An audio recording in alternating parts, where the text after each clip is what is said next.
नहीं लगता हो वैसे चलो हो जाए तो चलेंगी गल नहीं तो फिर किसी और खाते च पा लांदे मैनू दस बई हुण फिर हैं चलो हुण तेन की समझ आउंदी है समझो समझो फिर 12 मैं तो तुहानू गल दस छड़ी भी कैंची वाले जेहड़े ने ना साडे तो उत्ते ने मंडी च जेहड़ा भी बंदा कैंची फड़ के खलोते है ना वो बहुत डाढ़ा है वो डाढ़ा है भाई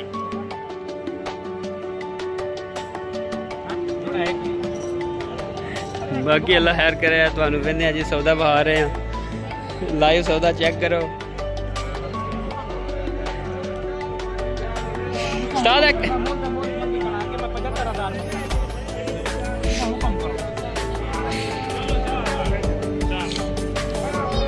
या या ते तू सानू दे छड़ ते या फिर साडा भी ले लै क्यों जी भी साडा भी खाता पूरा या ते हो जे भी असी दो ले जाइए ते या फिर एक जेड़ा है वो भी दे जाइए क्यों उस्ताद या ते दे छड़ ते या फिर साडा भी ले लै ताकि सानू जान दे छोटे वो चीज ते एक ही इनू भी कैंची ला लो ते उदू भी सोना लगे था ये भाई साहब है लो जी भाई साहब लो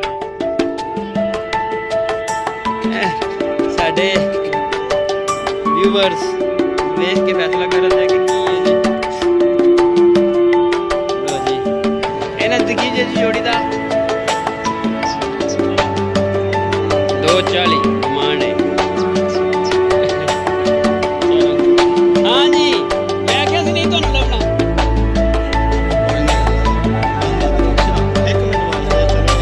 या कन्ना कान में ले लो तसली कर रहा हो कान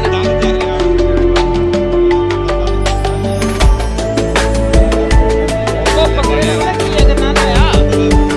और ये दोबारा फिर मार रहे हैं की कर रहे हैं एक पानी में कर रहे हैं अंदर के चार बंदा ना हो गया दोबारा आया ऐसे ही ਤੇ ਮੇਰੇ ਵੱਡੇ ਆ ਕਿਹੜੇ ਨੇ ਪੈਸੇ ਅੱਗੇ ਤੇ ਵੱਡਾ ਵੱਡਾ ਲੱਗ ਰਿਹਾ ਸੀ